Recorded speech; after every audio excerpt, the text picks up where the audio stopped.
ఉత్తరాఖండ్లో భారీ వర్షాలు బేభత్సం సృష్టిస్తున్నాయి. కొండపోత వర్షాలు పలు ప్రాంతాల్లో కొండ చర్యలు విరిగిపడుతున్నాయి. ఈ క్రమంలో చమోలి జిల్లాలో కొండ చర్యలు విరిగిపడిన ఘటనలో హైదరాబాద్కు చెందిన దంపతులు మృత్యువాత పడ్డారు. మృతులను నిర్మల్ షాహి, సత్యనారాయణగా పోలీసులు గుర్తించారు. వీరిద్దరూ బద్రీనాథ్ ఆలయం దర్శించుకుని బైక్పై తిరిగి వస్తుండగా మార్గమధ్యంలో కొండ చర్యలు విరిగి వారిపై పడ్డాయి. దీంతో వారిద్దరూ అక్కడికక్కడే ప్రాణాలు కోల్పోయారు. కర్ణప్రయాగ, గౌచరి మధ్యలో బద్రీనాథ్ నేషనల్ హైవేపై శనివారం ఈ ప్రమాదం జరిగినట్టుగా పోలీసులు వివరించారు.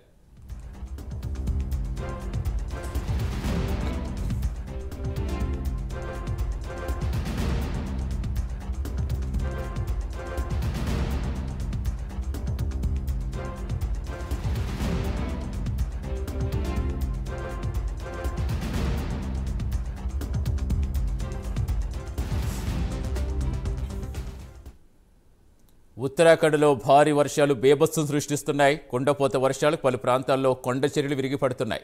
ఈ క్రమంలో చమోలి జిల్లాలో కొండ చర్యలు విరిగిపడ్డ ఘటనలో హైదరాబాద్కు చెందిన దంపతులు మృత్యువాత పడ్డారు. మృతులను నిర్మల్ షాహి, సత్యనారాయణగా గుర్తించారు. వీరిద్దరూ బద్రీనాథ్ ఆలయం దర్శించుకుని బైక్పై తిరిగి వస్తుండగా మార్గమధ్యంలో కొండ చర్యలు విరిగి వారిపై పడ్డాయి. దీంతో అక్కడికక్కడే ప్రాణాలు కోల్పోయారు.